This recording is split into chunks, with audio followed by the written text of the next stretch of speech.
You say, well, how in the world do I serve a God who's invisible? I can't see him. Good point. You're going to see God in heaven, but we don't see him here. So how in the world do I serve an invisible God? How do I do that? Well, the Bible says we serve God by serving others. Here on earth, the way you practice serving God is by serving other people.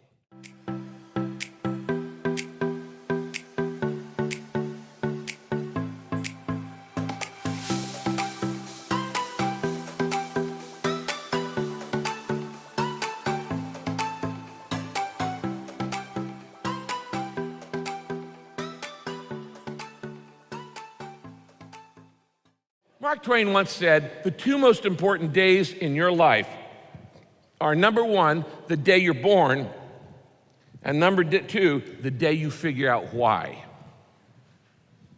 you were born. God has never created anything without a purpose. Every plant has a purpose. Every star has a purpose. Every animal has a purpose. God does not create things without a reason, without a purpose. And if your heart is beating and you're breathing, there's a purpose for your life. Because God never makes anything without a purpose. And the very fact that you're alive makes your life meaningful, that God had a reason for creating you.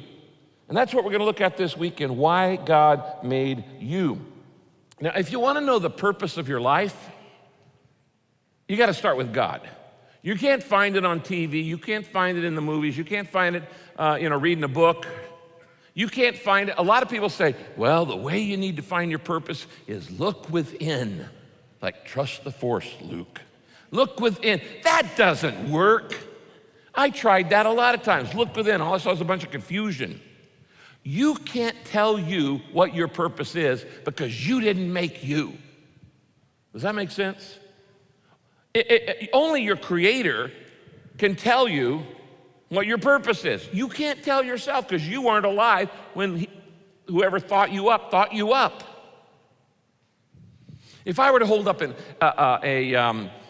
just in any kind of invention that you had never seen, and I held up and I said, tell me what this is. What's the purpose of this invention? You wouldn't have the slightest idea. And the only way you would know the purpose of an invention you've never seen is either A, talk to the inventor, the creator who made it, and they can tell you what it does,